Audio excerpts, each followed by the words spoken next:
Friends, ఇప్పుడు నిఖిల్ గురించి social మీడియాలో వైరల్ అవుతున్న న్యూస్ వర్ష ఇంటర్వ్యూ.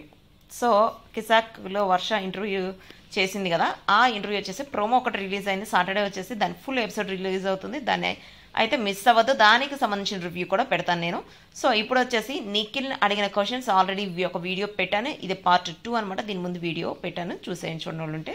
యాక్చువల్గా వర్ష ఒకటి అడుగుతుంది, ₹1 వస్తే ఏం చేస్తారు అని చెప్పి నిఖిల్ని అడిగితే, నిఖిల్ వచ్చేసి నాకున్న అప్పులని తీర్చుకుంటా అని చెప్తాడు. అదేంటి అప్పులేంటి, ఇప్పుడు ఇక్కడ హైదరాబాద్లో ఫ్లాట్ లేదంటే ఉంది, రెంట్కుంటున్నాను. రెంట్ ఫ్లాట్ అంటే ఏంటి రెంట్ ఫ్లాటా, బిగ్ బాస్ సీజన్ 8 విన్నర్ కదా అంటే, అవును విన్నర్ అయితే మొత్తం హైదరాబాద్ మొత్తం కొనేయలేం కదా, ఎలా అయినా నా అప్పులు నాకు ఉంటాయి, ఎంత సంపాదిస్తున్నావు దానికి మించి ఖర్చులు ఉంటాయి, నా ఖర్చులు నాకున్నాయి అని చెప్పి చెప్పాడనమాట. యాక్చువల్గా నిఖిల్ మలైక్కల్ ప్రొమో అని చెప్పి రిలీజ్ అయింది. నిఖిల్ది రిలీజ్ అయిన 1 అవర్లోనే చాలా సెన్సేషనల్ సృష్టించేసిందని చెప్పచ్చు.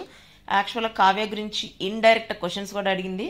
తను రిగ్రెట్గా ఫీల్ అవుతున్నానని చెప్పి చెప్పాడు. ప్లస్ ఇప్పుడు మళ్ళీ లవ్ మ్యారేజ్ చేసుకుంటారు అరేంజ్ మ్యారేజ్ అంటే డిపెండ్, నేను ఎవరైనా లవ్ చేసినా మా పేరెంట్స్ ఒప్పుకుంటేనే నేను లవ్ మ్యారేజ్ చేసుకుంటాను, ఎందుకంటే నాకు ఎవరైనా అమ్మాయి నచ్చుతుంది అలా అని చెప్పి నేను తీసుకెళ్ళి నాకు ఈ అమ్మాయి నచ్చింది అని చెప్తే మా పేరెంట్స్కి అయితే వేరే అబ్బాయి ఉండడు కదా, నేను ఒక్కనే కదా కొడుకుని. సో నాకు నచ్చిన అమ్మాయి మా పేరెంట్స్ కూడా నచ్చితేనే నేను మ్యారేజ్ చేసుకుంటానని చెప్పి చెప్పాడనమాట. అదే కాకుండా వాళ్ళ ఫాదర్ చాలా తను పెంచినట్టు వాటికి సంబంధించి చాలా అసలు చెప్పిన విధానం అయితే వింటుంటే, అంటే మిడిల్ క్లాస్ వాళ్ళ ఫ్యామిలీ ఎట్లా ఉంటుంది అంటే, మాది మిడిల్ క్లాస్ ఫ్యామిలీ, మా మదర్ వచ్చేసి ఇట్లా ఆర్టిస్ట్, బట్ తర్వాత చేయటం ఆపేసింది. యాక్చువల్గా మేము చాలా కష్టాలు పడ్డాము అని చెప్పి చెప్పాడనమాట.